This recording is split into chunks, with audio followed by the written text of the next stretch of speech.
Let's start with a big idea, one that might change how you see, well, everything.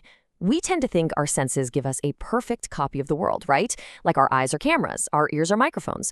But what if I told you that reality isn't something you just see? It's something you actively build inside your own mind. That idea changes the game. So let's dive into what that actually means. Okay, take a good look at this image. What do you see? Do you see a white vase? Or maybe two black faces staring at each other? You can probably flip between them, right? But here's the thing. You can't see them both at the exact same time. Your brain has to make a choice. And that choice, that's everything. This simple little illusion, called Rubin's vase, shows us something profound. Perception isn't passive. Your brain isn't just recording what's out there. It's an active artist constantly organizing, interpreting, and literally building your experience of reality moment by moment. So, this whole thing brings up a pretty big question, right? If our brain is always making these little choices for us, can we really trust what we see? To figure that out, we first need to get clear on the difference between the raw information our senses pick up and what our mind actually does with it. In psychology, we make a really important distinction here. First, there's sensation. Think of this as the raw data hitting your system. Light waves hitting your retina, sound waves vibrating in your ear. It's just stuff.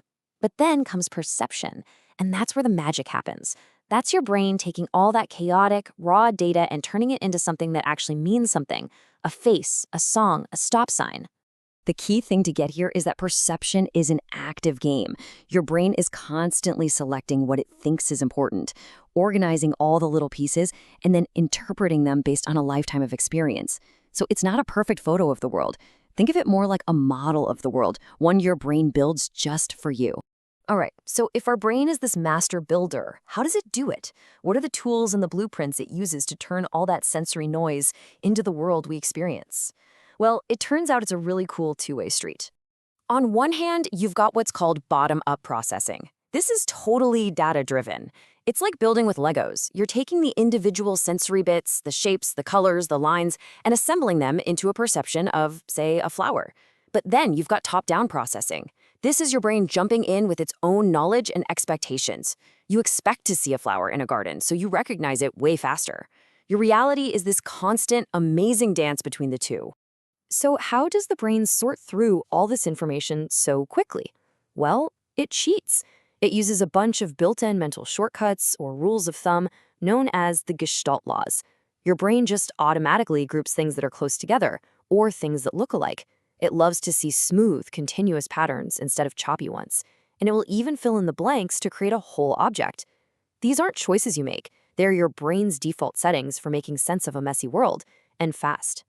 And this all boils down to the core idea of Gestalt psychology, captured perfectly in this famous quote. Perception isn't about seeing the individual dots and lines. It's about your brain creating a meaningful, organized whole. You don't just see the parts, you see the face, the car, the forest. But, maybe the most convincing proof that perception is a construction comes not from when our brains get it right, but from when they get it, well, a little bit wrong.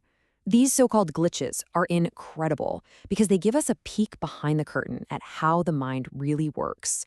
You've probably heard of this one. It's a classic. Researchers had people watch a video of two teams passing basketballs and gave them a simple task: count the passes for the team in white. While they were focused on that, something unusual happened.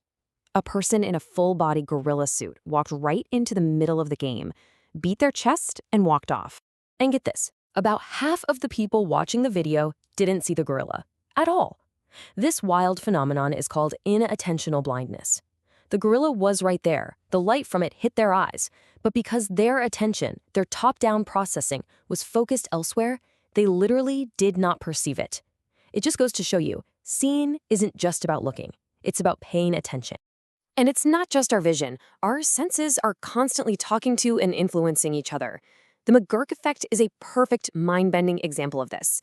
So if you watch a video of someone mouthing the sound ga, but the audio you're actually hearing is the sound ba, your brain gets confused. And for most people, it splits the difference, and you hear a totally different sound, like da. The scientists who discovered it called this hearing lips and seeing voices, which is just the perfect way to describe this weird sensory mashup, isn't it? It's absolute proof that our senses don't work in isolation. they team up to create a single, unified experience of the world. But look, these aren't just cool party tricks you see in a lab. These exact same principles are shaping your reality, right now, every single day. And they're influenced by everything from the culture you grew up in to the very language you speak. Check this out. Take the famous Mueller-Lyer illusion.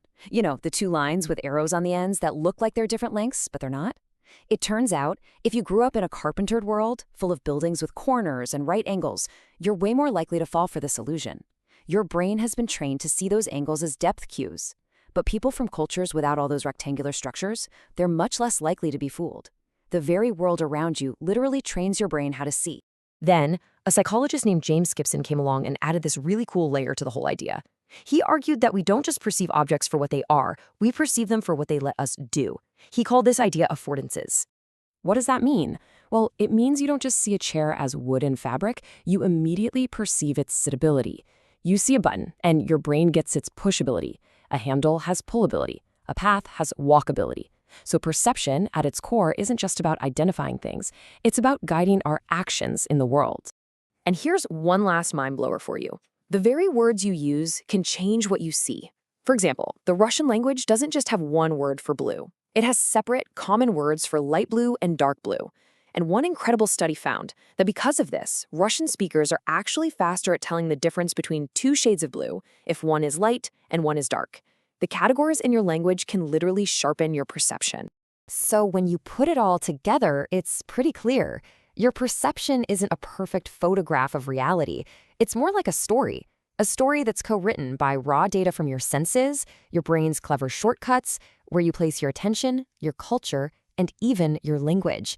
And that leaves us with one last, really powerful question. If your reality is a construction, then in a very real way, you're the architect. So what will you build?